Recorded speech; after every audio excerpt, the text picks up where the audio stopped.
The sound and the picture is good. So thanks. Okay, Lawrence, thank you. It's good to hear from you. Okay. So welcome to the National Lien and Bonds program on how to get paid in every project.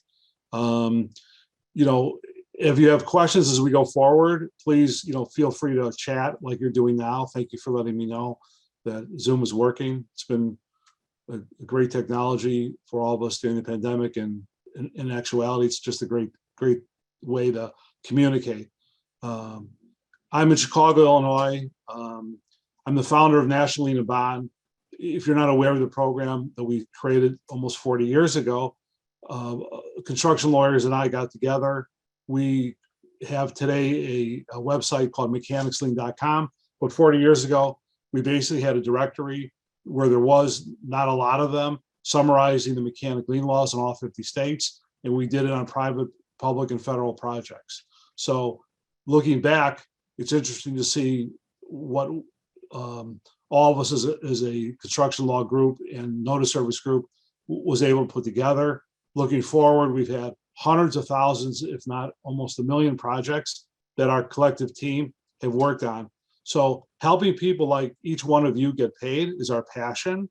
One of the lawyers who we were working with in Kentucky, her name was Bailey. She told me one day that mechanic liens are her cherry.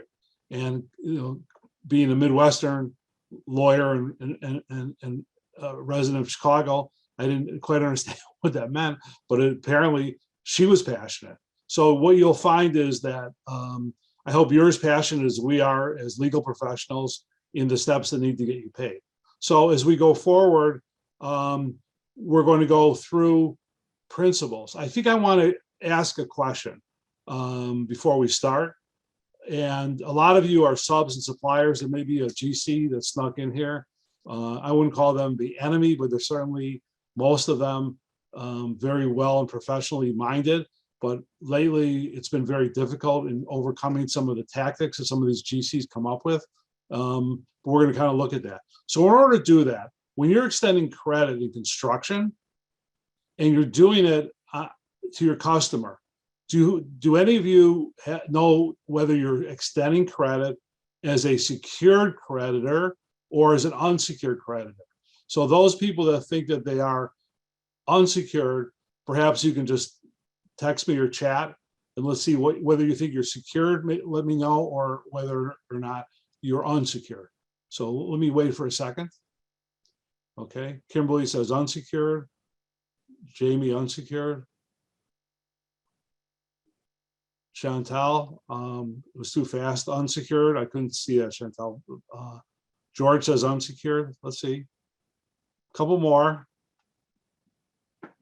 One or two more, and then we can unsecured. Rhonda, thank you. And Mark, not sure. Okay. All right, unsecured, Linda. Very good. All right. So it surprises me, which means we as legal professionals aren't doing, thank you, Linda, aren't doing our job, because the whole purpose of this program is actually to change your perception of the power of your receivables from where you're at today, which looks like you think you're unsecured, when you really have the potential to become secure. Now, the difference between a secured creditor and an unsecured creditor is tremendous. I'm going to give you a demonstration in a case study that we just went through and got wrapped up, one of many hundreds of them that we've done in bankruptcy over the last 40 years. But it'll demonstrate to you why it's important for you to know how to secure yourselves and go forward. So let me kind of give you the definition a little bit of how you become secured or unsecured. So a secured creditor in a typical scenario is when you go to a bank and borrow against your house, you get a mortgage. So the bank says, I'm going to put a mortgage on your house to secure me. That security is based on an agreement that you sign. Okay, so your presumption is, since you have not signed the security agreement with your customers, you also are not secured. Well, that's not correct, because security comes to you not by a signed agreement, not at all. Nothing has to be in writing, actually, that has to be exchanged between the parties. The reason for that is from the first Mechanic Lien Act, which occurred, by the way, in 1791. I'll explain that in a moment, to the most current mechanical lien acts, which are 50 of them in 50 states, and public mechanical lien acts, which are called payment bond acts, or Miller Acts, federal, or Little Miller Acts in states. All those statutes give you a right to be secured 100%, just because of your ability to be secured as a right of law. You're provided that. And that's so exciting, because when you learn that, that empowers you to realize what you can do. So my job is to enlighten each and every one of you. How do you get secured and how you can take advantage of it?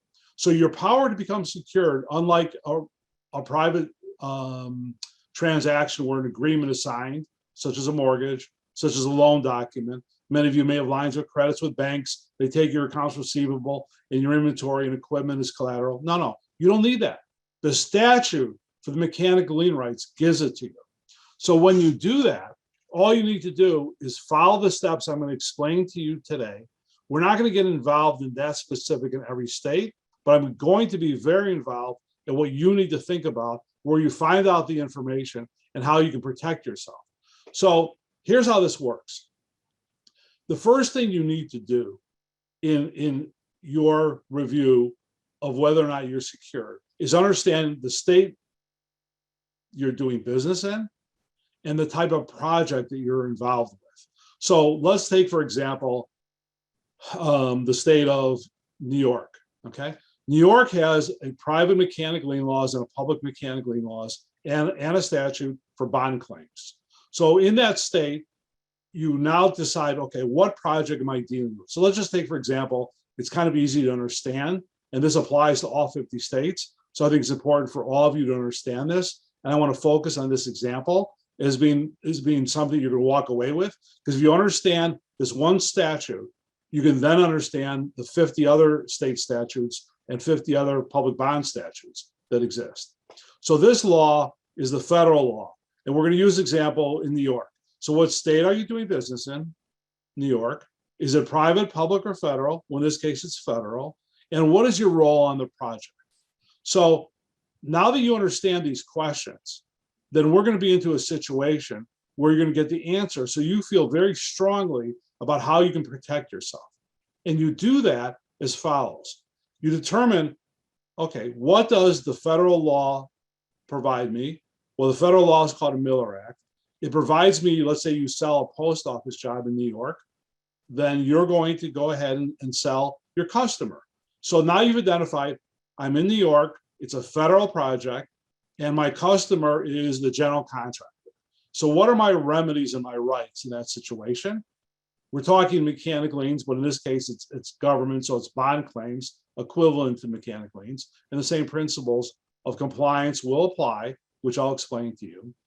So if you're selling a general contractor, your right is to go after the general contractor's bond, called the Miller Act bond.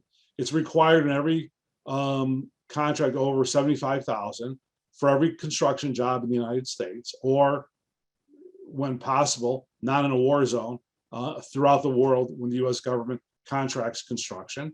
Then the government gets the bond when they obtain the contract award with the general contractor. The contractor gives the payment and performance bond to the government, and the government holds these bonds to protect them for performance and to protect you for payment. So the payment bond, which is known as a Miller Act bond, is given by the general to the owner, the government. Why does that bond protect you? Because you are covered as a subcontractor for the general contract. Now, Jeremy's asking a question. Is this only for federal-owned projects? It's for every government-owned project, in addition to federal, by state. So under the state laws of New York, we would call the bond not a Miller Act, but a Little Miller Act, meaning the federal government is the Miller Act, and all the states are Little Miller Acts. So if you just put into your website Little Miller Acts, you'll see right away all the state, and put a state in there, you'll get to that requirement. Now, other states, for example, Jeremy, have bond claim descriptions called McGregor Act, which is Texas. So that sometimes Little Miller Act doesn't apply locally, but nationally, that's how we refer to state bond laws. So the same concepts apply. When you're selling to general contractor, what do you need to do to get paid? And how are you going to get paid? Well, you're going to make a claim against the general's payment bond. And when you do that, the surety then writes you a letter and says, I acknowledge your claim and fill out this information, and I'll see if you fill it out correctly. And if I feel you're right, I'm going to pay you. They often don't, but that's the process. They don't do it right away. You have to push them and maybe even sue them. But that's very good protection, because you're going to see in a minute what happens when you don't protect your lien and you don't protect your bond rights, why it's so important.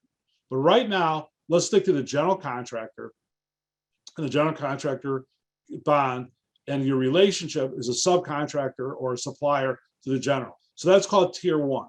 So tier one, the general knows who you are. You have a contract with them. You're in privity of contract. Privity means you're touching or you're in writing. You're dealing directly. So that's what privity means. So the opposite of privity is if you're a sub or a supplier to a sub, you're not dealing with the general. Or if you're a sub on a private job, you're not dealing with the owner. So what happens here is, what is the time period for which you have to worry about to sue a general contractor on a federal job? Usually it's the same, but not always on a state law. But the general principle is the same. When you're dealing with the general contractor, guess how much time you have to take action and what your action is. Does anybody know? Maybe we have some subs and suppliers that have gone through this before where they actually know.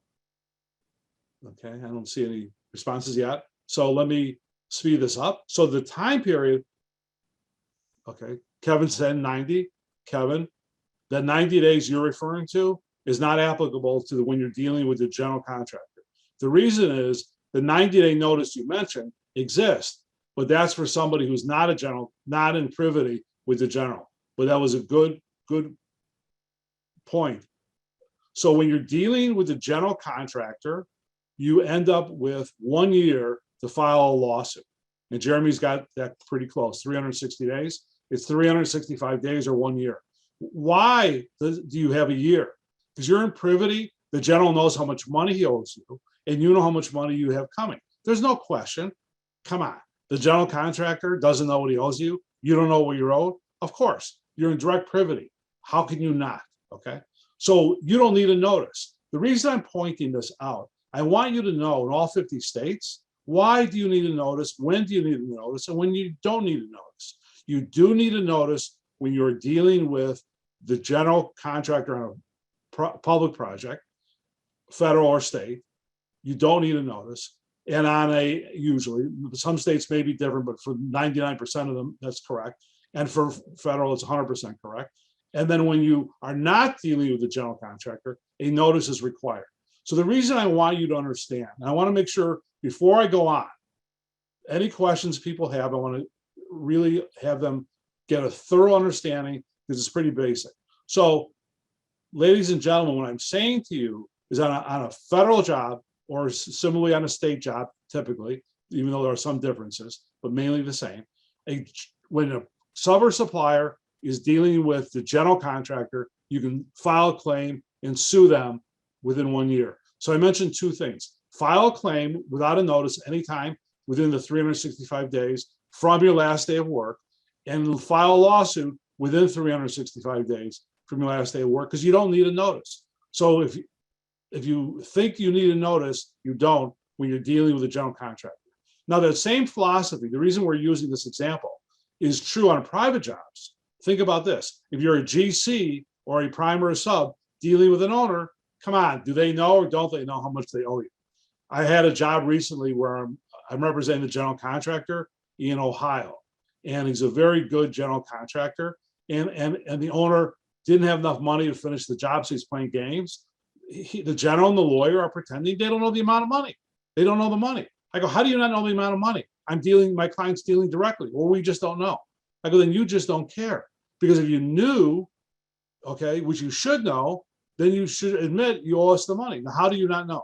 So the general contractor dealing with an owner, or a sub dealing with a GC on a public job, same relationship, don't need notices typically, because the general contractor and the owner know that they're in privity, what their numbers are, and the sub and the GC on public jobs know, because they're there. So the key is, when do you need a notice?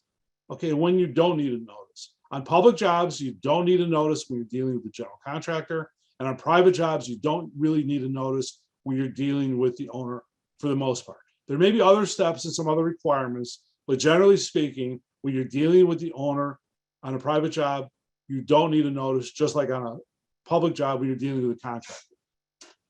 Now, the reason why you don't need a notice on a public job when you're dealing with a contractor is that you can't lien a public job.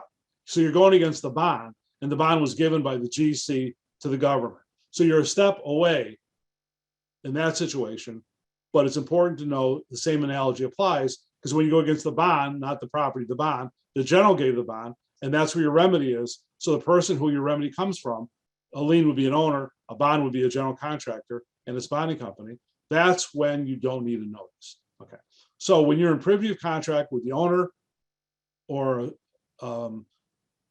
privy of contract with a GC on a public job, an owner on a private job, you're okay. So the time period, let me just summarize this on a public job, and then we'll get into the private situations examples. On a federal job, the general contractor gave the bond to the owner. Then you go ahead and you get the then you get to a situation where you basically have 1 year to file suit, and that applies to everybody.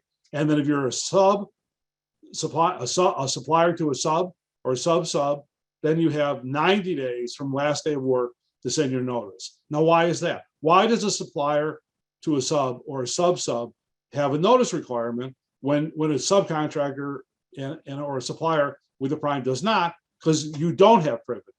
So if you don't have privity, or you're not in contract with the GC, he doesn't really know how much money you have coming. So you have to provide the notice. So logic would apply if you can keep straight the difference between a public job and a private job. And it gets a little bit hairy, but eventually, you feel comfortable that you know these things. And I want you today to be in a position where you're comfortable knowing that difference. So when you're dealing with a GC, no notice. If you're dealing with somebody other than the GC, a sub or a supplier to a sub, then you do need a notice. So if I'm a supplier to a sub on a federal job or a state job, working with bonds right now, we're not talking about other remedies you may have. We're talking about bonds. On that situation, supplier to a sub, to a GC, the supplier must send a notice within 90 days of last day of work. And we'll provide you a copy of the chart when the seminar is over with, so you can see how these rules apply and how the tier charts show up. Now, if you're a sub to a GC, you don't need a notice, but if you're a sub, you do, because you're not in privity. So the time period is file a notice if you're not in privity with the GC within 90 days, and then everybody who is a sub to a GC or a sub or supplier to a sub, they have to go ahead and send a notice. So 90-day notices for those not in privity with the GC, and everybody has to file a suit within 1 year. Now you're not if you don't have a contract with the GC, you're not suing the GC. You're suing the bonding company who stands up on a repayment bond required by federal law and all 50 state laws to protect you. So I wanted you to understand the reasons when notices are applied under the federal and state Miller Act, Little Miller Act laws, because the same principles apply when you get to the private sector or the public sector and other remedies. Now, I said to you before, and Jeremy just asked me a question, that under public contracts, which are state contracts or federal, you cannot lien the real estate of a property owned by the public entity, a school, a post office, a military base, a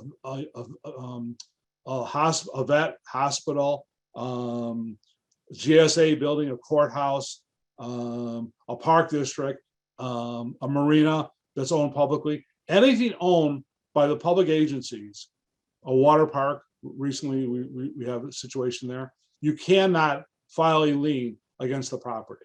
Now, in half the states, because you can't file a lien against the property, well, in all the states, you have the bond claim that I just mentioned, but you also have in half the states a lien on public funds. For example, Illinois, you can file a lien on public funds. And you know what the time period is on that? Any length of time, it could be years, it could be decades, if it's true, that the public agency has not closed the contract out and not dispersed the funds. So there's no limit in time in Illinois to file a lien against public funds. Contrary to that, I'm not a New York lawyer, so I may be off on this, but I don't think I am, but you'll see by example, you have to file a lien on public improvement funds in New York within 120 days of your last date of work or when the job is actually closed out. So actually it would be your last day of work, because the job gets closed out, there would be no more funds for you to go ahead and attach. So in every situation, when you're filing a lien on public improvement funds, you've got to make sure that the money is still there when your lien hits. Because in no state that I know of can you file a lien on public improvement funds and when the money is dispersed. So that's pretty common. So even though you can't lien the job, the real estate, you can lien the public improvement funds. So on public, I'm gonna go to private commercial and residential project in a second, but I want you to understand, because a lot of construction jobs are public, federal and state and local and highway, and they all have a difference sometimes. But the general concepts are, in all 50 states and federal law, every job, usually over 75,000 thereabouts in state, are bonded.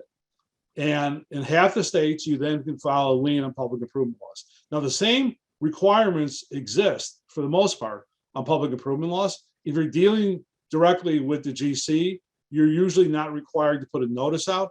But since you're putting a lien on public improvements, you still are usually as a sub required to send a 45-day notice, let's say in Florida for first day of work, or in California, a 20-day notice to owner from first day of work, and things like that. In New York, you don't need initial notices. In Illinois, you don't need initial notices. You just need to file within the time period that I mentioned. So it's a little bit more complex if you're doing business nationally. If you're not, you can quickly get, and we'll show you how, what the deadlines are for every state on a public project. So what happens in a nutshell? You know, I know this stuff because I've been dealing with it for 40 years. I've had the pleasure of writing books and treatises. I'm even coding with software people, the deadlines and things like that. So I get to see the nuances nationwide, and they're quite complex. We'll have another program coming up in about 30 to 45 days talking about the situation where we have a new program coming out where you'll see just how complex some of these logic chains work. And I want you to understand this, that you need to always understand is what state are you in? Is it private, public, or federal? What is your role? And then from that, you figure out your remedies. And then from the remedies, they then tell you what your dates that you need to watch, which create your deadlines. Okay. So again, federal in most states, when you're dealing with GC, it's 1 year, approximately. It could be 6 months, but no notices are court required. When you're a step back from the GC, you have to take notices, usually on a bond. Usually it's within 90 days of last day of delivery. Some states may require some preliminary notices. I think Florida might, but that's the general gist of what the deadlines are on bonds in federal and state jobs. And then your remedy is twofold. Well, twofold mainly on a public job, a remedy to make your bond claim, federal Miller Act, state Little Miller Acts, or McGregor Act for Texas and other states that have a name for their statute. And then on half the states, approximately, you have a lien on public improvement funds. So does anybody have any questions on your general time periods of when notices are not required and when they are required on a public job or a federal project, a state project? Okay, good. So now you're becoming aware by taking these actions and these steps, you are now protecting yourself in order to get yourself put in your position to be a secured creditor. Now, why do you want to be a secured creditor? Well, I would say, I have to ask this question. We asked before who wants to be who knows if they're a secured creditor or not. It's more entertaining. So I'm not quite sure. I'm surprised at the answers. But who watches on TV like the World Wrestling Federation or professional wrestling or some of those other shows, which have people, a bunch of people jumping into a ring and seeing who comes out of it? Who's the champion when it comes out? Anybody watching WWF, or am I the only one?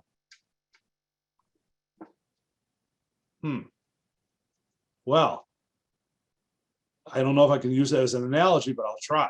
So the reason why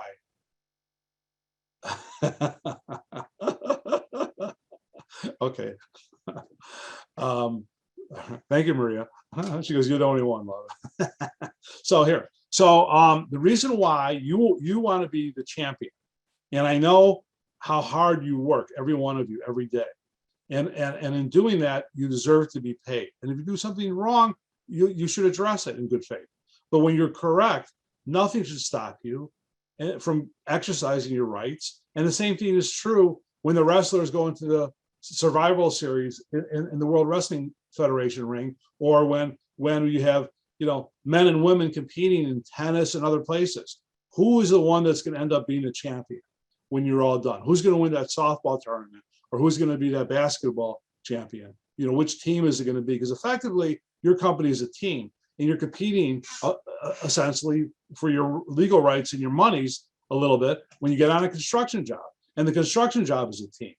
One judge once wrote, it was a Supreme Court judge, that outside of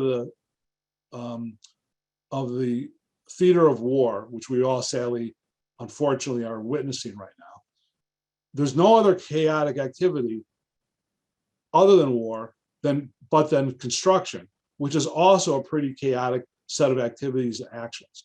It's a miracle, if you really want to know the truth, when a project is thought about, designed, started, and finished. Because everything in between is like, you know, if you watch it on a Netflix movie or a time sequence of TV emotions, it's chaotic, but yet it happens. And it happens because of you and your group and your team and everyone's team effort. And a really good professional job, and you know the difference when one is a good project, where the money is there to get paid and everyone's professional and the communication is good, or one that's chaotic, where they don't return your phone call and you don't know what to do.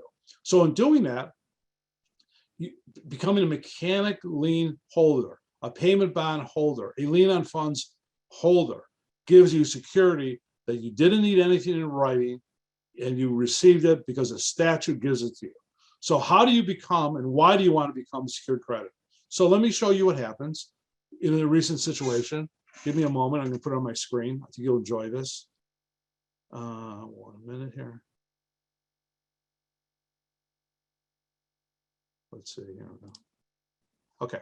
So recently, a client had come to me.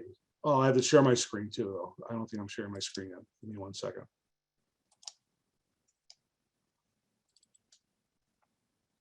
Okay. All right. So I'm presuming everybody can see this piece of paper. So this is a case with a company called Katerra. Katerra was, as I recall, a group of pretty smart people that wanted to put together for apartment buildings a uniform system of installation by uniforming their products. And in doing that, they bought a lot of companies that were doing apartment complexes and hotel complexes and projects like that. And they were creating procurement chains. And maybe some of you got involved in those or will get involved. Anyways, it didn't work out for them. They overextended themselves and they ended up in Chapter 11. So this becomes what I refer to as the wrestling ring. Everyone's wrestling with their rights. And here is, in the end, we have a situation where, in this case, we ended up stipulating with the debtor, Katerra, with the subcontractors holding liens, if you look at this heading, to get paid. Now, how do we get here to the stipulation? What did we have to do? So this project that we were involved with and other people was called the Morgan Point Hotel project. It was in New Jersey. In New Jersey, you basically have to file a notice within 90 days and record your lien within 90 days and file your lawsuit within a year on a commercial project. It's the basic time period. So I believe that that general time period applies to everybody, except if it's a residential project in New Jersey. But on a commercial job, I believe it's 90 days to file your lien and 1 year from the date from which you last worked to enforce your lawsuit. So my client, we were able to do that. And then we were able to then go ahead after the Katerra company filed bankruptcy, and we sought an action within this case. And what happens here, here's kind of what happened. This shows you when you file a lien, you can get paid, but there are steps to kind of go through it, and this is what you experiences. So here, the United States Bankruptcy Court took jurisdiction of a case where the owner of the property had hired a company called Field High Rise, who then debtor Katerra acquired them back in 2018. And Katerra retained subcontractors to perform work on the project, which was a hotel. And then doing that, clients and people went ahead and filed liens and perfected themselves to file litigation against the premises, before the bankruptcy started. And then after the bankruptcy was there, we went ahead, we asked the court to protect our clients and provide them with security of the property as the mechanic lien rights gave them. And in doing that, these properties that secured liens, because the lien goes against the hotel property in this case, Morgan had settled with many of the subcontractors and agreed to pay them in exchange for getting liens released. But because there was a bankruptcy, we had to go through the entire process, stipulate and go through the whole thing. And in doing that, we finally got the judge to approve that the subcontractors can get paid in bankruptcy, which occurred in Texas. And the bankruptcy in Texas was for the debtor Katerra, but the project was in New Jersey. So we were able to work with our client who's located in another state, who went to Georgia, did their work, filed the lien. When they found out that the customer went bankrupt, we proceeded to file actions in this case. And in doing that, we were able to get our client paid, 5-6 months later. And it was this is the process that you have to go through. But because we had lien rights, even a bankruptcy of the general contractor did not prevent our clients from getting paid. So I thought you would be interested in seeing that. And these are the stipulations by each of the contractors that got paid. Katerra had a $1 million lien, and then other subcontractors had liens from $155,000 down to $8,000. And these are all the contractors that were stipulated to get paid in the situation. So it was just a really good experience we had, and it demonstrates the ability to have a situation where you know that when you lien it, how can you survive a bankruptcy? So let me kind of walk you through some of the thoughts in a construction project when you're extending credit. So I'm hoping that I've convinced you, or will convince you by the time the webinar is over, that you're not an unsecured creditor if you take the right steps to become a secured creditor. And in order to do that, you have to look at one more thing. You have to believe in yourself. And this is a little difficult. This is where I think most of you think you were an unsecured creditor, because when you're extending credit to a customer without any other security, you are unsecured. And in that situation, my client and you, if you ever run across that situation, will not collect if you're unsecured. So how do you start saying, I am going to become a secured creditor? What do you need to say internally? And what do you need to tell your management or yourself if you're the manager? You have to say that when you're extending credit in construction, you are actually taking the credit extension with your customer, because you don't want to sell a customer that you don't have trust or confidence or doesn't have capacity. So you do want to do the typical extension of credit steps to make sure your customer is somebody that you trust. And once you trust them, you want to protect yourself and your customer by extending credit not only to your customer, but through your customer to the project. So you're extending credit to your customer and the project, or the way I look at it, you're effectively extending credit to the project and making sure if you protect your lien rights, that you're going to get paid, because of that multiple step of credit extension. And in doing that, I'll show you in a minute what you need to do in order to take the multiple credit steps and what you need to think about. So becoming a secured creditor is not hard because you're granted the rights by law. You just have to maintain the deadlines and the remedies that the statutes provide you. So let me show you, just so you're aware of some of the statutes and some of the things that go on. And this is going to be a little interesting, but at the same time, it's going to be a little bit complex because in addition to your mechanic lien rights, there are a lot of other laws that apply. So I'm going to take a step back from mechanic liens for a second and make sure that you're aware of some of your other remedies, your other rights, and how you can protect yourself. And then we'll return back. So we're going to come back to this in a little bit. Remember, I told you we'll be able to provide you with some deadlines and stuff like that around the country. But let's take a look at some of these other laws that apply to you. So when you're extending credit in construction, many states have prompt payment laws for commercial and sometimes residential and sometimes public and sometimes federal construction. What are prompt payment laws? Prompt payment laws mean the following: that once you extend credit and the owner pays out, like for example, in Illinois, when the owner pays a GC on a construction job, the GC must pay the sub, and the sub must pay the supplier, or the sub must pay its sub or supplier within 10 to 15 days, typically. And that's true on a federal job, on prompt payment laws, and on state jobs, and a lot of times even on private jobs. For example, in Illinois, when a general contractor gives an owner an invoice and the owner doesn't object within 30 days, the owner must pay the general contractor within that time period. And then the general, when he gets paid, must pay the subcontractors. So these laws have evolved. They weren't there when we started when I started practicing in 1977. Most of these laws weren't there.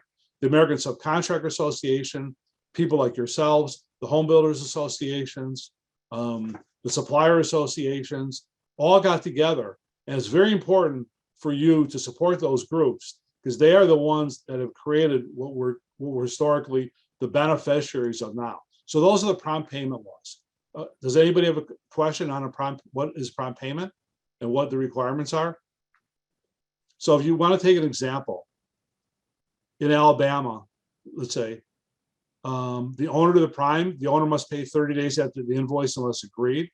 The prime to the sub is 7 days. Sub to lower tiers is 7 days. And if you don't pay somebody within that time period or don't receive it, then you have interest and penalties. So if you just go down, these laws, you see that every state is different, and you kind of go from there. Like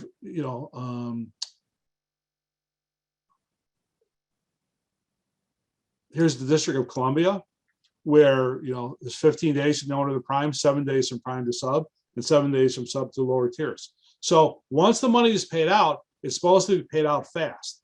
But in construction, it takes time, and the lower tier you're at, you can see that it's right away, 15 to 30 days, plus another 15 days. So you're already 60 days, and then you've already given the bill, and that's when they get the bill. And it takes 30 days to do a draw.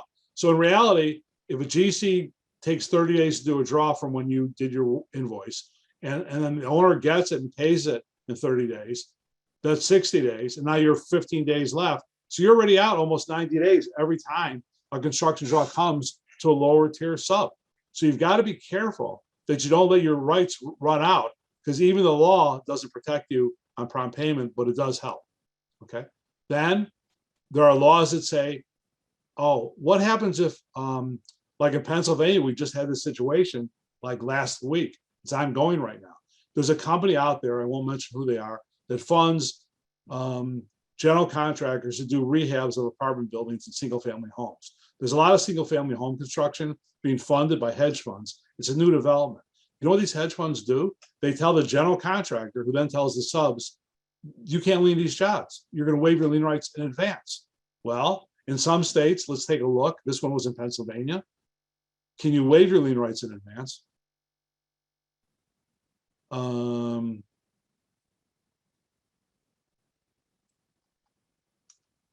What do they say in Pennsylvania?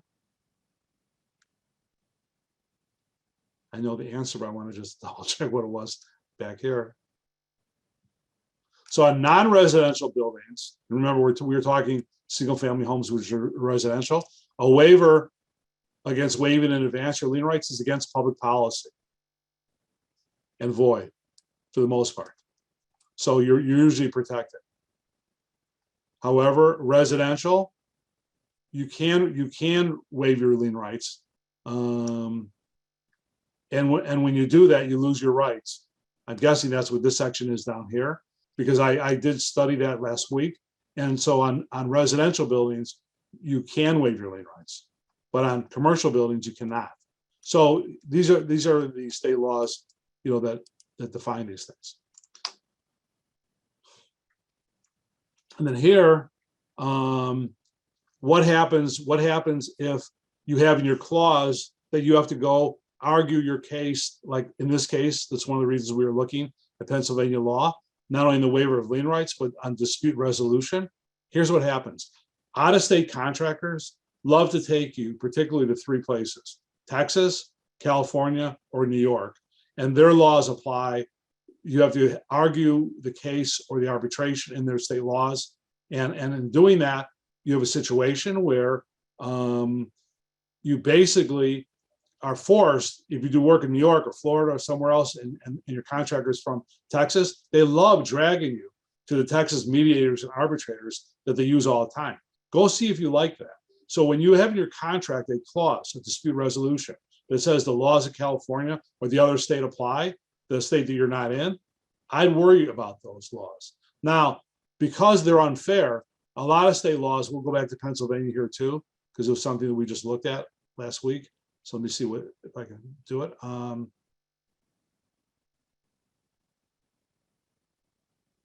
Okay, in Pennsylvania, as I researched last week in this case that we're dealing with in Philadelphia, making a claim for non-payment brought under the Contractor Subcontractor Payment Act, which is the Prompt Payment Act I showed you before, getting back to this. When you make a claim there under prompt payment laws, I'll explain the difference. Then if some contractor says to you in your contract, you've got to arbitrate the dispute in another state, it's against public policy. Now, if you're arguing a warranty claim, not a payment claim, then it's not against public policy. So this citations of laws that have developed by the states, about half of them, say you cannot, as a general contractor, take a subcontractor supplier in our state and have them go argue in another forum. You cannot do that because we're talking about our property in our state. We're talking about our lien laws. We're talking about our prompt payment laws. So if you don't pay somebody, you've got to litigate that in our state. You can't take it to another state and have a mediation or arbitration or lawsuit. But if you're arguing about other terms that don't apply to prompt payment or liens, then it is more or less enforceable because that state no longer has the same interest because you're arguing about a contract, maybe an insurance question or something else like that. So I want to just explain to you the difference about that. Now this comes about when you read, and I guess I should ask the question. So let me just see for 1 second. Let me share my screen because apparently I'm looking at this. I'm not sharing my screen. I wanted you to see this. So here's the statute that I just referred to in Pennsylvania. So this comes about in a clause in your contracts. You've all seen that. If there's a dispute, the dispute will be covered by the laws of another state. So just kind of be aware of that, because when you have that kind of situation, you basically have a situation where you're not in a situation that you want to be arguing in another state. And most state laws protect you if it's a lien or a bond, a lien or a payment issue, non-payment that you're suing for. They don't require you to go out of state and argue. So those clauses are against public policy. That's where you see that. And then before, I was going back and forth. These are the prompt payment laws that I mentioned before. And let me just kind of show you like an example. Let's take a look. Let's take a look here. In Iowa, for example. So here, if an owner gets a bill and doesn't pay within 40 days, not to exceed 50, then they're in violation of the prompt payment law for the owner of the GC. When the GC gets its money, it's got to pay the sub within 7 days. There is no provision afterwards. So if you're a sub or a supplier to a sub, you wouldn't be covered by prompt payment laws in Iowa. So let's look really quick. What states allow prompt payment laws to be covered? So if you look at this column here,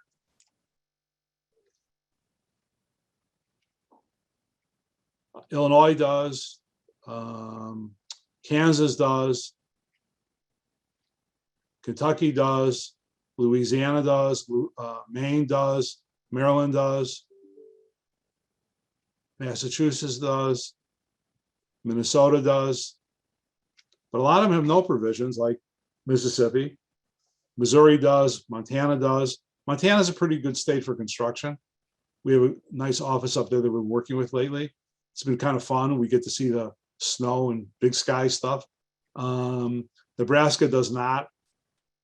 Nevada does. New Hampshire does not. In fact, New Hampshire doesn't have anything with prompt payment, it looks like. Probably because in New England, they don't fight. Louisiana, yeah, okay. Yeah, and then here's commercial construction, like we're talking about, yeah. Let's get past New Hampshire again. Somehow I jumped up to the wrong button. Let's see if your state does or doesn't. We left off in New Hampshire. New Jersey does. They do fight in New Jersey, that I can tell you. And they fight hard. Not as bad as New York or Florida or California, but they still like to get in that wrestling ring. New York does. North Carolina does. That's a good state for protecting contractors. North Dakota does. Ohio does.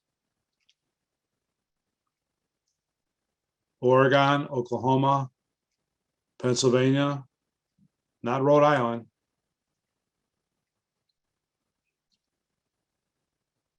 I think that on public jobs, Rhode Island does require prompt payment, but not on private. South Carolina does on both. South Dakota does on public, but not private. So Texas, let's hit Texas, it's a big state. Does require it on both. Utah does.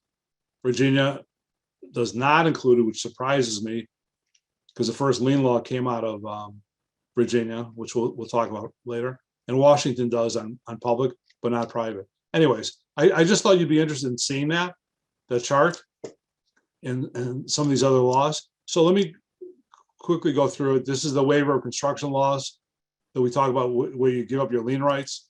This is the one where you give away your jurisdiction. And here's trust fund laws. So what do the trust fund laws do? They basically are very strong, and they provide you with really, let me get to the one in New York. New York is probably the best trust fund law. So if a general contractor gets the money and doesn't pay it to a sub within time and keeps the money, then you can sue the people individually. Actually, the one with the most strength, I'll tell you a quick story about that, is Colorado. Where's Colorado? Here we go. This one's the best. So Colorado has a trust fund law. Now, a trust fund law means that if money comes out of the owner and the construction draw to the GC, that person, the GC, is entrusted to preserve that money. Doesn't belong to him or her. It belongs to the subs and suppliers. I mean, I really get a kick out of it when the general contractor keeps all the money, doesn't pay anybody, and makes a claim like somehow it's theirs, when in fact it isn't. So these trust fund laws say, if you're going to play that game, you better not lose that money, because if you do, you're violating the beneficiaries of subs and suppliers for who it is intended. Because a construction contractor, 80–90% of the money belongs to subs and suppliers, typically, unless they're self-performing part of the work. So what happens? These laws are out there. They're not always that strong. So before I showed you, not that I'm trying to get you guys involved, or ladies, in wrestling, but in competition, you got to be involved. So in competition, when you're struggling to protect your rights, why is Colorado good as compared to other states? We just saw before a case where Katerra filed bankruptcy. How much money, I don't know if there's anything, did Katerra get that they didn't pay its subsidy suppliers? Well, if they did that in Colorado, here's what would happen. If somebody in Colorado gets money that belongs to you and doesn't pay you, Colorado has a construction trust law, Colorado Revised Statute 3822-127.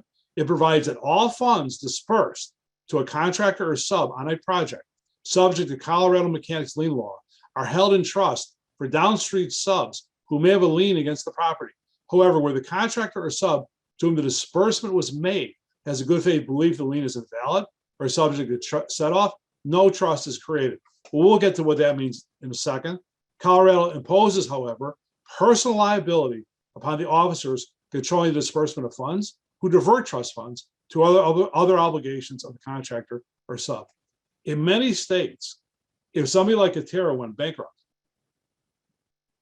the bankruptcy does not, you cannot pierce the bankruptcy and sue the person individually. It's very difficult. But in Colorado, if Katerra had filed in bankruptcy in Colorado, it's a crime in addition to being a civil remedy. And because it's a crime, the Colorado Supreme Court said that a bankruptcy does not void a person's individual obligations. They cannot go bankrupt personally. They're still liable even after bankruptcy because of the criminal actions that they did by taking your money that belonged to you and diverted to other purposes. That's a really harsh result. And a lot of people have paid that. Now, what does it mean? What does it mean, for example, that this word here, however, where a subcontractor whom disbursement was made in good belief, the lien is invalid, no trust is created. Let me just highlight that.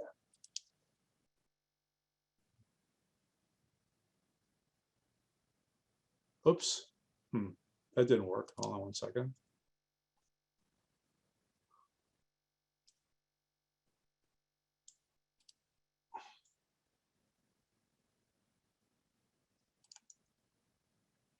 Put a citation because I want to show you what that means. Here's a statute that says something. What amount can be held back? What is good faith? What does all that mean, basically? And I want to see if we can do this in here for 1 second. I'm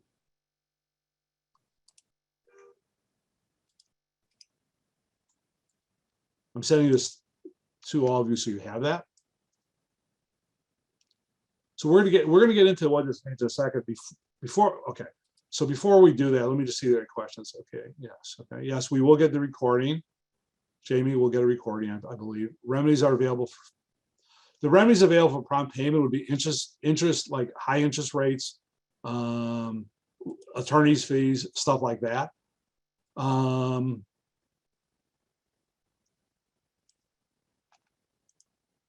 And let's see, another question is there any mechanism for a sub to a GC when a state or federal entity has made payment on the first tier for prompt payment? I mean, the remedy would be basically the lien of the bond claim. The general contractor could be, or the subcontractor debarred from doing that, from bidding on jobs if they're not following the prompt payment laws. But in reality, I mean, the laws are there, and it's up to you to get the contract officer or the engineer in the department that's involved aware of it. We've got a situation right now in the highway department. Today, I'm writing them a letter going, hey, wait a minute. You, the general contractor, got paid. The sub got paid. We gave you material, certain materials on a bridge job, and they're itemized. You're saying that we did something wrong? Well, you certified our materials were good. If we did something wrong, how do you certify the materials are good? So we're chasing the bond. It's been like 4 months arguing the bonding company. We're about to file suit. We're taking one last shot with the resident engineer of this public highway department saying, hey, ma'am or sir, you're the resident engineer. Prompt payment laws are there. Can I see the certification that the general contractor gave you that showed that our materials complied and you paid them? Oh, thank you. Now that you've done that, would you say that the prompt payment laws apply and that they should pay me within 7 days? Well, they haven't. What are you going to do about that?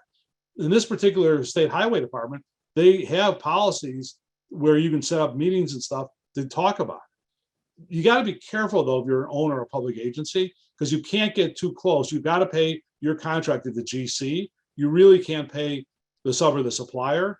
It's almost never. I've been in the never, never, never land where you can do that. That's another seminar, but it's almost never. And it's close to being never. It's very rare, but they should be able. And I think a good contract officer should be able to say, what happens, like they're asking, what is the mechanism sub to a GC has when they made payment and I'm not getting paid? I think you're going to argue your case. Now, I've seen situations, they're a little rare because it's hard to get these government resident engineers or contract officers and people like that to take action. But the action that I've seen them take, I've got a case right now. I'm filing a motion for summary judgment in a case in another country where the general contractor went bankrupt without a bond. Anyways, in that case, the subcontractor told the United States Air Force they weren't getting paid. The contract officer, to me, is a hero. I met her in a deposition, and basically I thanked her for her service, not only as a contract officer, but as a really an act of good faith, because she went ahead and she sent the general contractor what's called a notice to show cause, why they should not be terminated because they failed to pay the subcontractor $3 million and the other contractor $500,000 and the other subcontractor $10,000. So does this work? Do the prompt payment laws work? Well, they're there to protect you, but when you're competing in tennis, you're competing in bowling, you're competing in golf, you're competing in swimming, walking, jogging, racing, archery, whatever you do, softball, whatever it is, basketball, or just cards. Okay. You gotta like stand up for yourself. You have to do that. So no, they're not going to usually volunteer, but you've got to let them know. And if they act in good faith, like this contract officer, I call an American hero, not only for her service as an Air Force contract officer. She was a captain, now a lieutenant colonel, but she went ahead and she took the subcontractor's side and did something. Unfortunately, he hasn't gotten paid, and we're going to trial pretty soon. But I think that contract officer would make a good witness and did a good thing.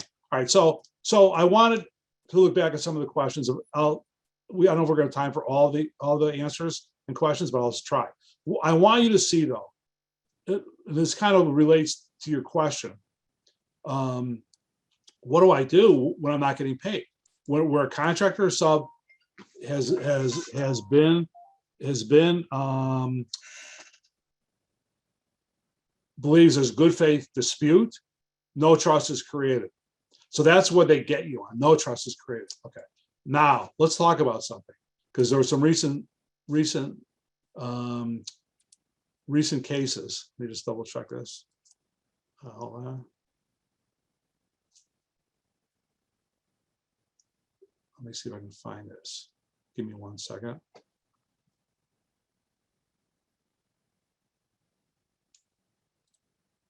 Here we go.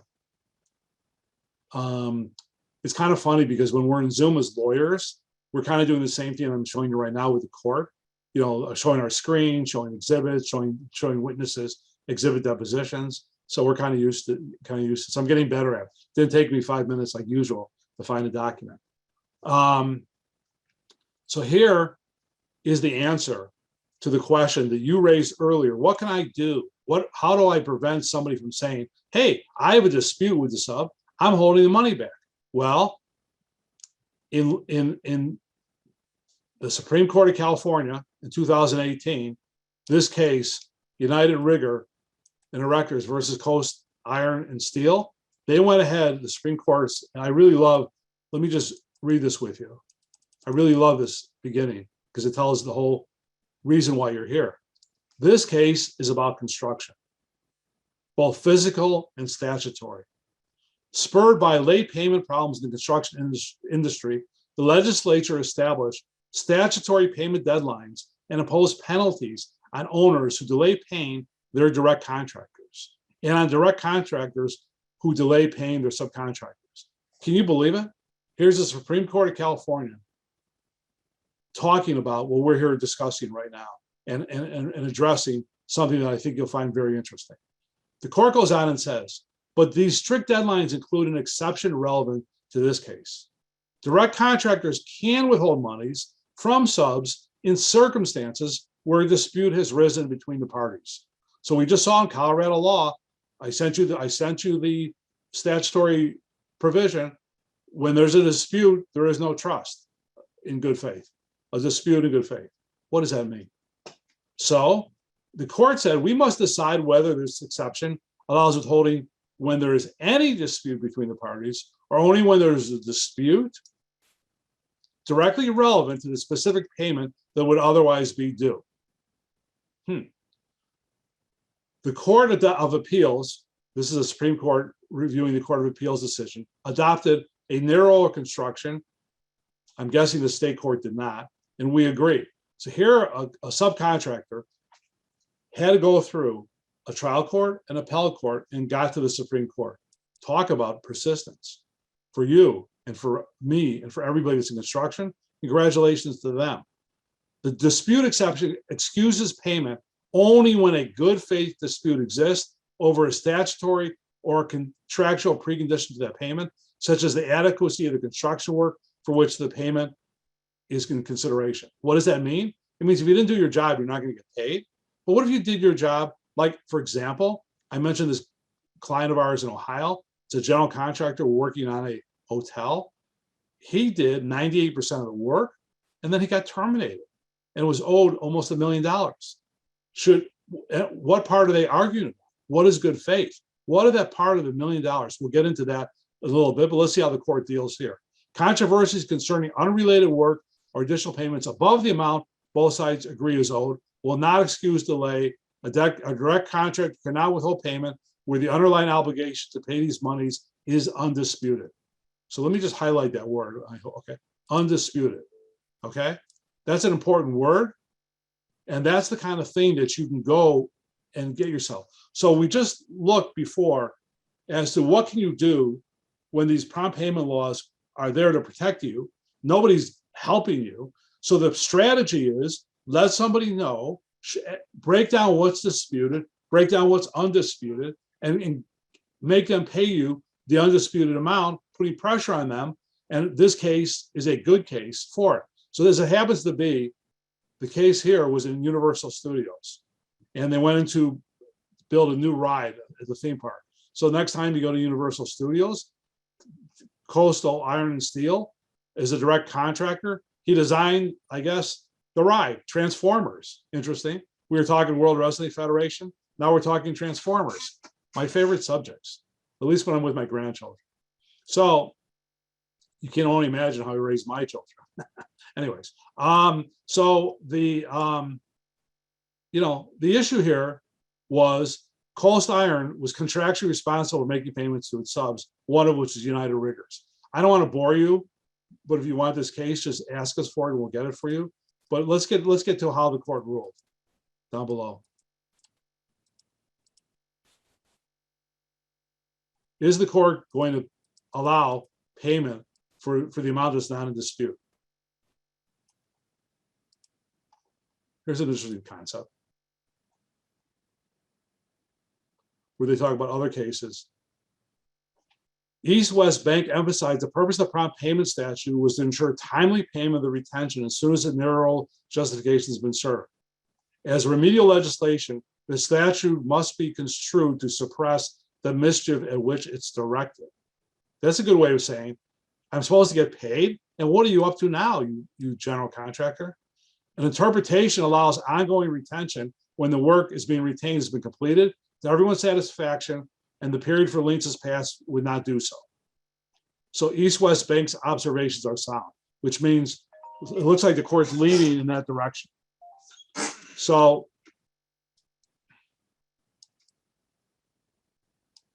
let's see how the court decides.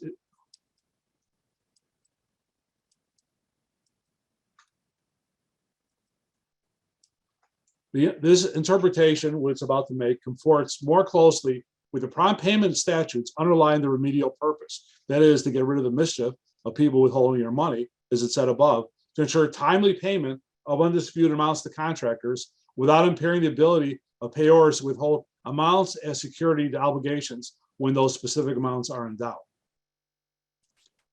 Consistent with this rule, a direct contractor may delay payment when the sufficiency of the sub's performance is the subject of a good faith dispute. When a contractor may not do this, may not withhold retention, is when the undisputed amount is risen over the additional amounts over which the retention may also be owed. So basically, here, for example, United Riggers contended Coast Iron should pay amounts over and above the $1.5 million it had eventually received, but the retention withheld for the amount over that, there was no dispute. So Coast Iron could not use the Riggers amount for $1.85 million to justify keeping monies in excess of 1.35. Therefore, there was never an argument to pay over the additional 150,000, which it eventually did, but in the intervening delay granted a no interest loan. So what this case shows you is that the prompt payment statutes for which United Riggers, who is the sub, asserts as remedial, ensures that people are not at mercy for those who they depend on for payment. And they construe that right broadly and basically held in favor of the subcontractor for the amount that wasn't in dispute. So I just think it was an interesting question that was raised. You know, when does the prompt payment work really, laws really work, and when don't they? And you know, these aren't easy solutions, but if you know the direction of the law, it protects you on top of the lien and the bond claims. Okay, so I hope that helps you understand. Let me see if there's any other quick questions for 1 second.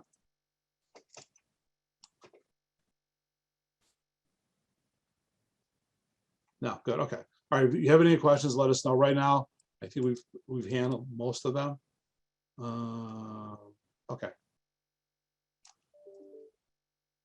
So now what we want to look at is let's take a look at what it means basically to be in a situation where we have the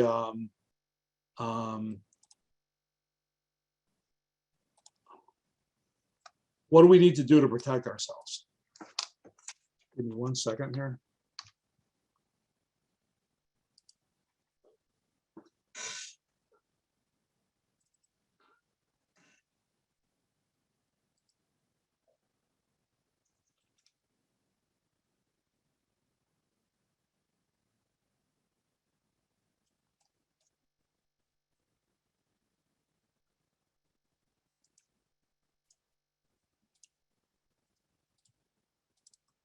Okay, I'm sharing my screen again.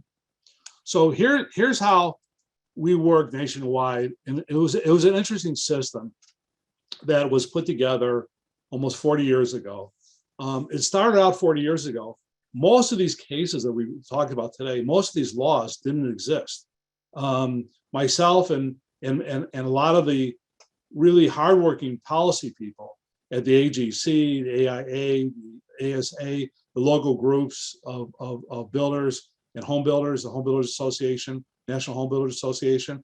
You know, people in construction know they have to protect their subs and suppliers in good faith to get them paid.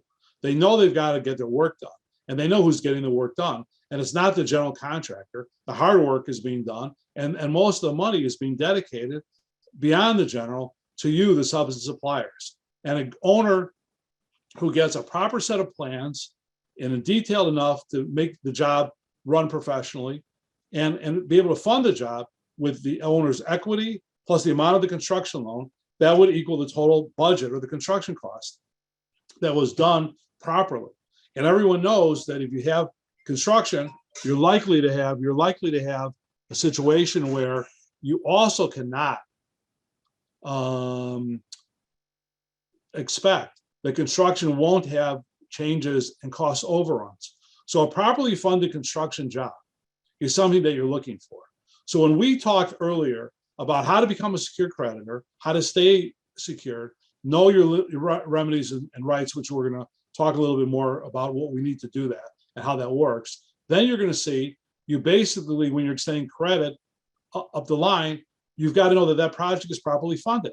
Because if it is, and most of them are, or there'll be a lot more problems that exist, then you're going to have a pot of money which will be dispersed.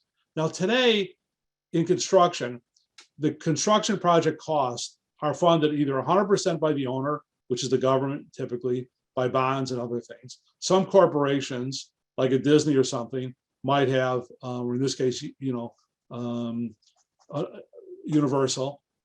We do a lot of the theme parks. It's one of the things we specialize in. We've done a lot of the football fields, a lot of the window industries, a lot of suppliers of hotels and commercial apartment buildings, and all kinds of federal and state projects and things like that all over the world involving the United States. So when you do that, the money's funded. When you're working with a developer, like the situation I mentioned in Ohio, he had a $4 million budget and a $4 million loan of 3.5 and 500 equity. He had no room to go over the 400,000 when he decided to turn his hotel from a standard rehab to an historic preservation. And when you do historic preservation, there's a lot more details that delay projects and add costs. So it shouldn't be a surprise that his job went up 10%. The surprise is, does he have or doesn't he have, which we'll find out, the money to take care of that. So that's called keeping the project in balance financially. So if you've got deep pockets, you don't have those problems with money. If you don't have deep pockets, you're always going to have that, even when you're right. So you might be right, but there's nothing you can do. That's why you've got to be taking the steps. So how do you protect yourself? So let's go through the practicality of what does it take to do that. So we created, and it's pretty much a staple in the industry right now, we call it a project data or a claim data sheet. So it basically says, who are you? You need that information. Obviously, you know who you are, but when you send it to us, we need to know that. What kind of work are we looking to do for you? Or if you're using someone else, a notice, a lien claim, a collection of bond, UCC, these are other, because there's a lot of other that goes on, which we're not going to have time to talk about today. Who's your customer? What's the date of your contract? Why is that important? Because, for example, we just had a recent job where somebody got refinanced about 2 months ago. Well, guess what? The construction started a year ago. So the liens start at the date of the contract or the first date of work when ground is broken, depending what state you're in on private construction. So a lender that takes a lien after ground is broken or a contract is executed in certain states, then that lender, his mortgage is subject to the earlier activity of construction or the contract. So it's interesting because that's why we're looking for your contract date. Now, how much is your contract? Extras, revisions, that's just the economics of, usually it would start out and look like something like this. You say 750,000, 0 extras, and the amount paid 0. And so the balance due would be 750,000. Okay. Is your contract verbal or written? Are there extras to it? Well, here there weren't, but if there were, you'd put them in. What's your products and services? What kind of construction type? What's your first day of work, last day of work? In some states, particularly, I think Tennessee and Texas and maybe a few others, you need to know what month you're working in. Is the project as a whole completed? These are questions that are asked. What state is your project in, which we've gone over before when we're talking about if you're, because the state, every state has its own Mechanic Lien Act, its own Bond Act, and its own Lien on Funds Act, and then all the other statutes that we just showed you. Now, what is that project? Is it private, public, or federal? And then what is your status in the job? Okay, so we kind of are working now at the bottom of this form where we started in the beginning, which is, what are my deadlines? Well, that depends on the answers to these questions. What state are you in? What kind of project is it? We talked mainly about federal so far, and now we're switching a little bit to mechanic liens. And then what is your role? If you're a GC and it's a private job, and you don't have to necessarily, for the most part, provide a notice if you're a sub or supplier as well to the owner, because the owner knows who you are. So, this would be a subcontractor to an owner on a private job. Now, if you're a sub to a GC on a public job, if you were a GC, your customer is a GC up there, then you also don't need the notice like we talked about. So that's why we ask you the questions, because we'll know the answers if you don't, or help you learn them. Okay. And then we need to know about the project.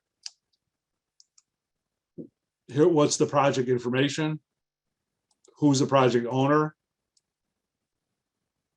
Who's the original contractor? Who's the subcontractor? Are any project notices there, such as notice of commencement or notice of completion? Is there a payment bond? Payment bonds can be on a private job just as well as on a public job, by the way.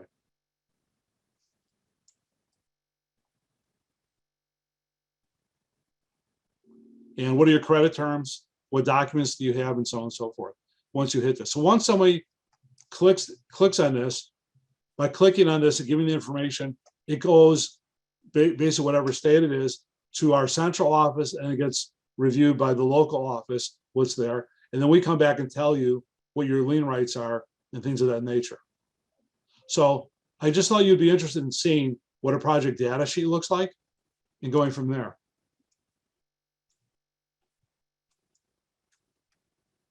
So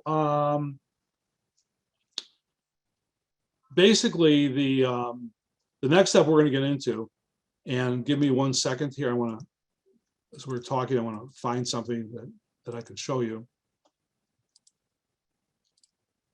I think you'll enjoy this. Let me just find this for 1 second.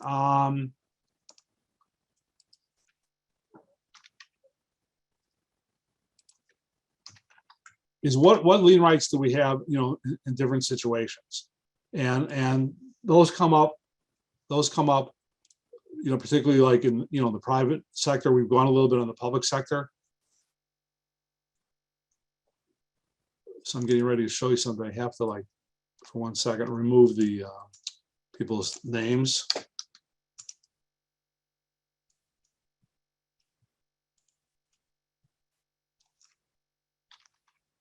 One minute.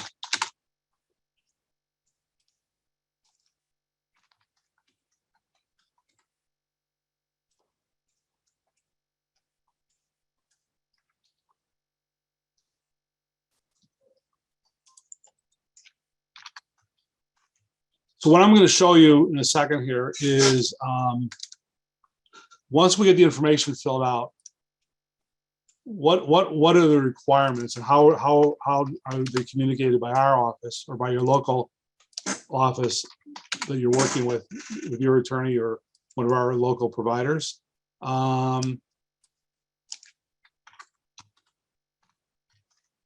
So I just want to make sure that I'm not putting too much information on here. Okay. All right. So let me get back to the screen. So what I'm going to show you right now is a supplier's question that they filled out the project data sheet for California, and they are a supplier on a private project. So let me get this information up. And let me get the screen here to show you. Share this with you. Oh, 1 second. Okay, so this would be their client. According to the information you provided, your company, it's called XYZ, is furnishing materials on a private job in the state of California. If this information is correct, let us know. So what we're talking again is how to find a remedy, private or public or federal, what state is it in, and what's your role, okay? I'll review the documents submitted in the California law, and a local counsel advises a supplier in California, that's somebody that's not dealing with the owner, must serve a preliminary notice within 20 days of performance, okay? The deadline for mechanics lien depends on whether or not the owner files a notice of completion. You must file within 30 days after the owner files a notice of completion, or within 90 days after actual completion of the project of a notice of completion is not recorded. So let's go over this again. So if you're a supplier in California on a private job, not selling the owner directly, you've got to do your 20-day notice within first performance, and then if the owner filed a notice of completion within 30 days of that date, you've got to file your lien. or within 90 days after actual completion. Now, that's a little confusing because in California, what that means is that if the owner files a notice of completion, how do you know? Well, if you gave a preliminary notice of 20 days, they're required by law to give you the notice of completion. So if you file your 20-day notice properly, and they filed a notice of completion and gave it to you properly, then you've got to file within 30 days. Otherwise, you file within 90 days after actual completion of the project, if a notice of completion was not recorded. So it's a little bit, if and then, but it has its complications. Okay. Then we just go on to say, when we're talking about that please note that the general statutory recommendations, we still would like to review more information. And by the way, in certain jurisdictions, mechanic liens, payment bond rights may be contingent upon being licensed and registered. So we're mentioning that there are maybe payment bonds here, which we need a little more detail. If you have any questions, call us. So that's the requirement. That's the requirement for the time period to file a lien. Now, in California, I have to double check with our California office, but as I recall, once you record your lien, then you have to file your lawsuit within 90 days after your lien is recorded, which is a short time period, but I guess they don't mess around in California. So if you file your lien, get it paid, or you're going to have to file your lawsuit pretty quickly. We have a situation we noticed the other day. A general contractor in Alabama has to file within 6 months, the lien and the lawsuit. So you can file your lien within 5.5 months, but you better file your lawsuit in 15 days or you're going to lose it. So these aren't really, if you do business nationally, the ability to understand these laws really require a lot of management, a lot of understanding and experience, and a lot of resources put together in one place that have the ability to kind of follow this and to make sure. And there's no better way of doing it. It's kind of hard, people going to software. We actually have some software management coming up, but the way we do our software is the way we believe the lien law management should be done, which is that you need to have the local person in the state tell you what's going on. And we have the network of local people for over 40 years that are doing that.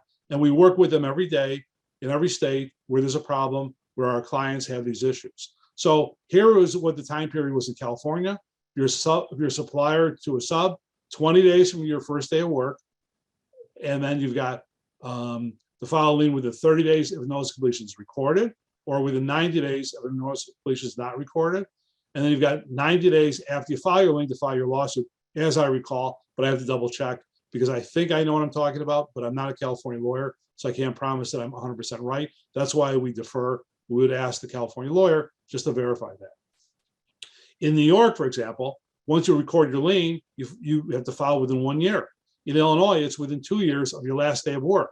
In New Jersey, it's within 1 year, not of when you record your lien, but your last day of work. So you can see again, if you know your state laws, you're going to be fortunate because you can kind of keep track of that. Nationally, even though you have resources, it's good to depend on people that have that national expertise. I have enough national expertise to know. I depend on my local lien provider and my local notice service to help me because they do this every day, and I might get distracted and I forget something. And if I do, that's going to hurt your rights. So we like to have our team, our legal compliance team, to be as local as can be, and we depend on them to do it.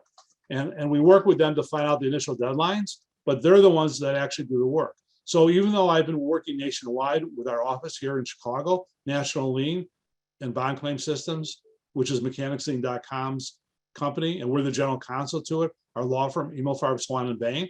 What I do is make sure that I depend every time a matter comes in and gets a compliance letter, so we all know what the deadlines are up front, so we know what's going on. And it's very important. It's very important to be able to do that and to be able to have that kind of benefit, because when you have a problem, that expert in the state really provides some really good help in doing that. Well, I want to go back now, if I can, to, there we go. Okay, this hot state sheet. Okay. This one's out of date, but we have updated information. I pulled one off the system, but I wanted to show you. So we just looked at California. So we're presuming that when you're working, you have a contract with somebody other than the owner. Okay, so we're saying within your private construction rights begin within 20 days of first performance. And that's when you need to do it. In Florida, it's 45 days. Now, I have California and Florida here, not only alphabetically, but I want to explain something. This is where the laws are a little, I mean, these nuances are just unbelievable. So in California, let's say you start work this year on January 1st. And let's say that you send your notice on January 1st. Well, that covers you from January 1st and backdates 20 days to, it would backdate 20 days to December 11th, okay? So if you file your notice on January 1st, you're covering your work through 20 days prior to that, which would be December 11th. Let's say the same thing applies here. Either you file your notice on January 1st in Florida, so you're going to be protected for the 21 days before. So both of these notices protect you for the 45 days before for Florida and the 20 days before for California. Now, let's say on February 28th, you say, oh, I'm going to send my notice out. I'm in Florida, but I started work on January 1st. Guess what? You have no protection for any lien rights, because if you don't do your notice right in Florida from 45 days from your first day of performance, you have no lien rights for anything that except for the 45 days before. So if you do on February 28th and you worked in December and the first 2 weeks of January, you started, you can't protect any work, even the work that you did 45 days before, because it's within 45 days of first performance. That's how strange these laws get. Now, California is, you can go to like today, and let's say you did a little bit of work in January and February, but you didn't do a notice, but you do one today and you did a lot of work in the last 3 weeks, 2 weeks to 20 days, then that covers that. So California rolls it forward and allows you to capture work when you send your notice within the 20 days. Florida says you must do your notice within 45 days of first day of work or you're out, you have no lien rights. That's the difference. So this chart, we call this a hot states chart, gives you a little bit of indication of what your first steps are throughout the country. And in doing that, it helps you, you know, you know, it's got the private and the public deadlines. And here in Florida, if you don't have a contract with the GC, you have to then again send your notice out within 45 days of first performance. But if you do have a contract with the GC, because you're in privity with the GC that's got the bond, you don't even have to send out a notice. You can just make your claim within 90 days. So that gets back to, if you look at our form, why do we ask the questions on the bottom?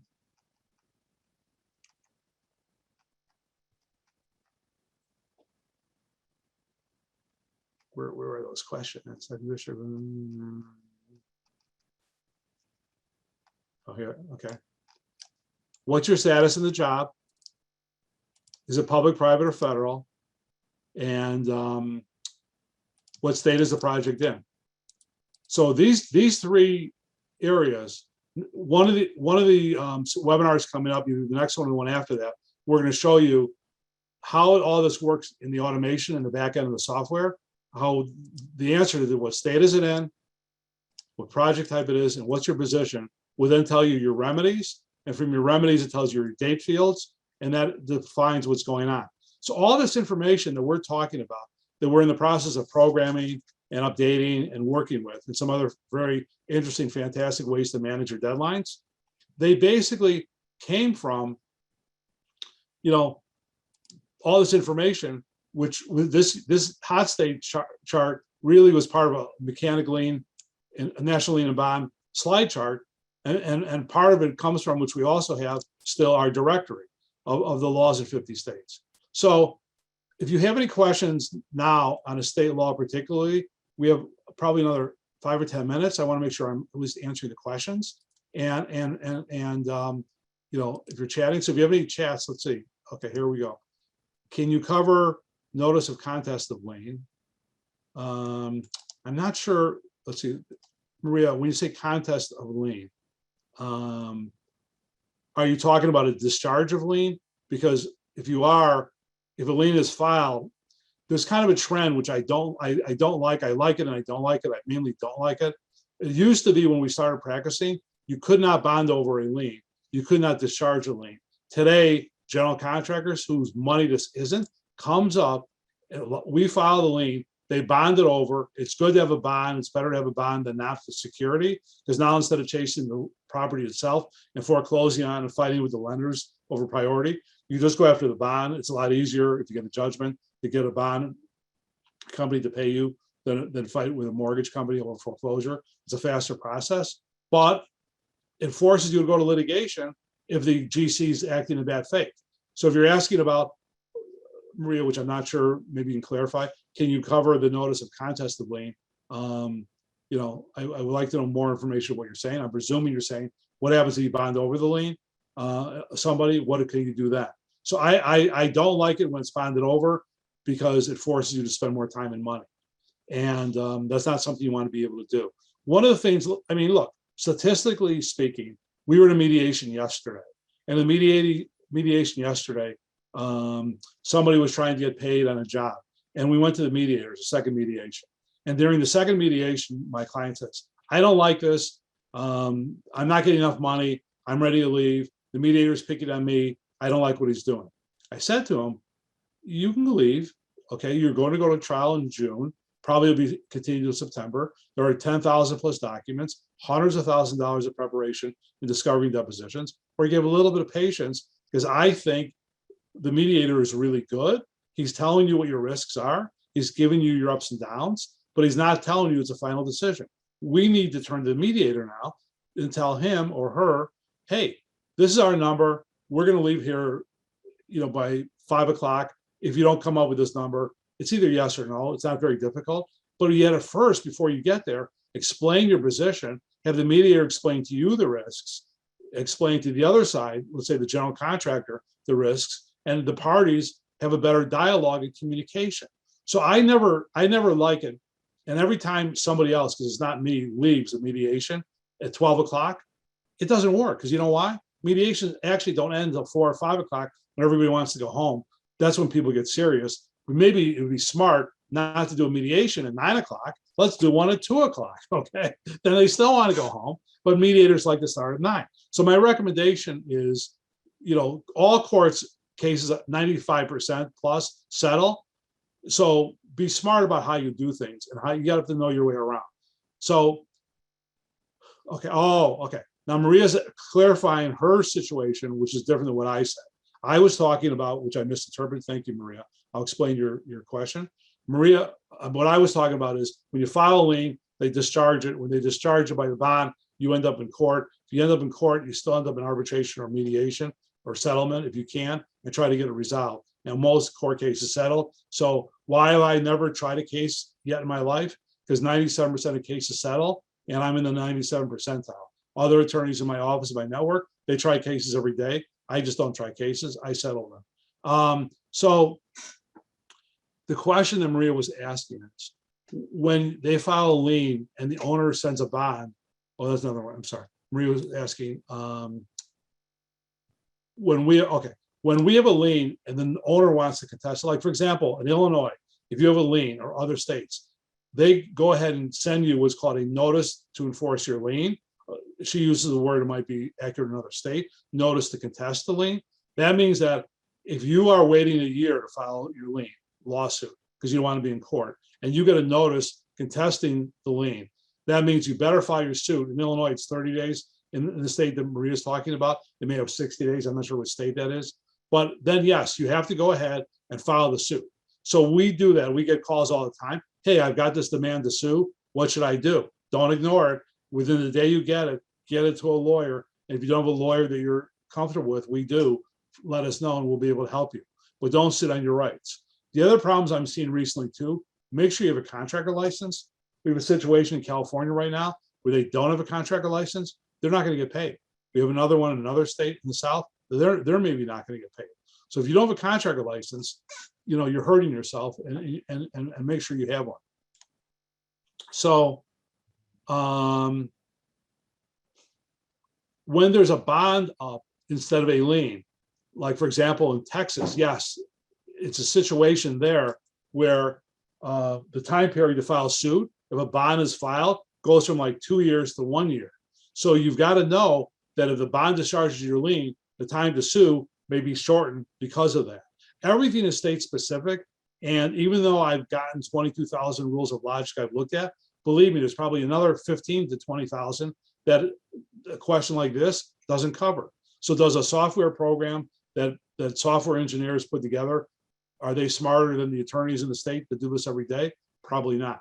So we count on technology, but we do it in a way where we also count on people with experience. Most of the people that we work with have been around for many, many years and are very good. Like I mentioned earlier, the attorney that I work with in Kentucky, I love when she said, mechanical liens are my cherry, because we do have a passion and we do have people around us that have a passion. And whether we're working with our notice services on the West Coast or notice services on the East Coast together, or in the Rocky Mountains and the Midwest, those people are very passionate and wonderful to work with, and so are their lawyers.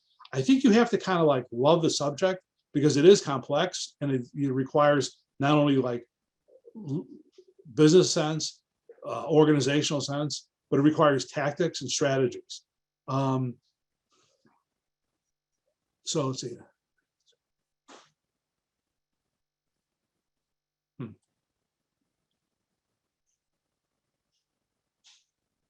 Yeah, so someone's asking a question about how you file a lien in Tennessee and what you need to do. Tennessee does require, I believe, notices.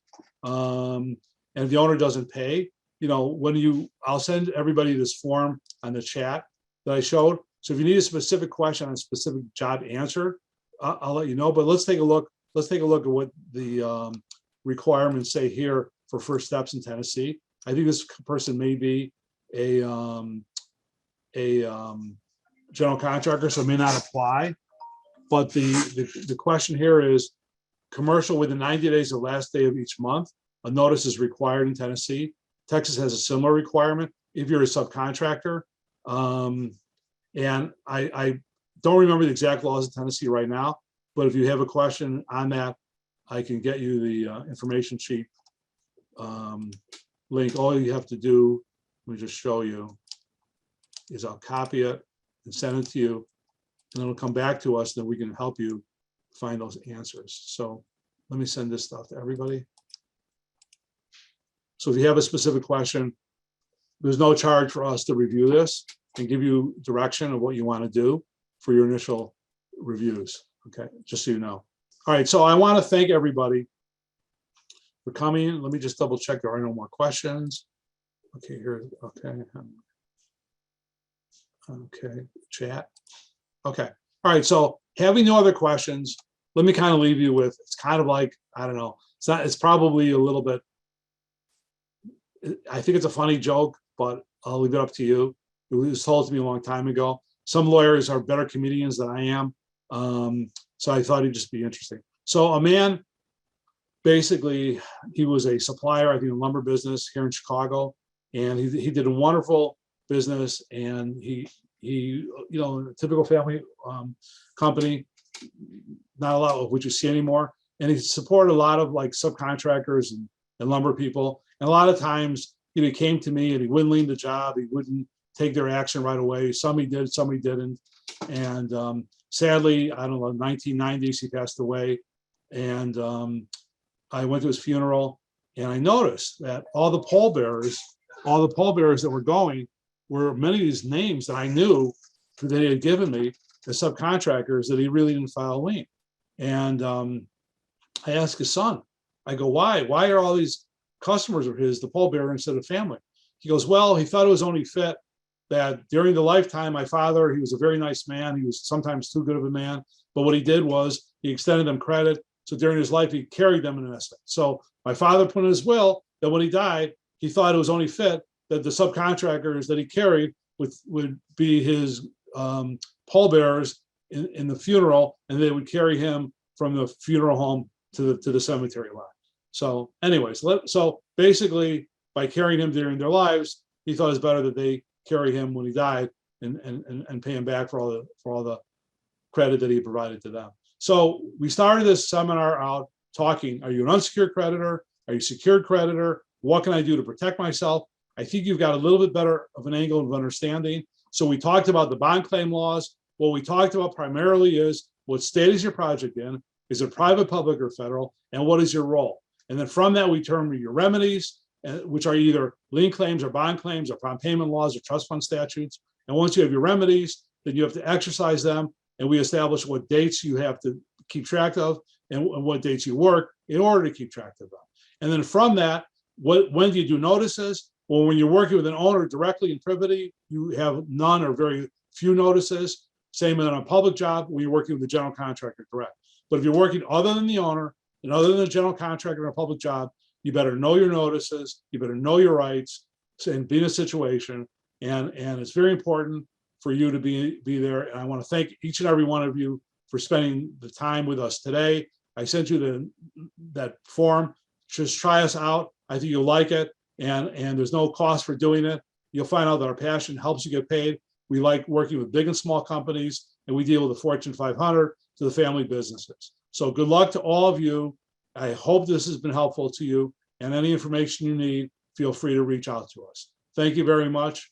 And I want to just let you know that we really appreciate you coming here today, and looking forward to bringing you some good information on some of the good lien management software that's consistent with using local lien and bond claim providers. Have a nice day, everybody, and thank you for your time.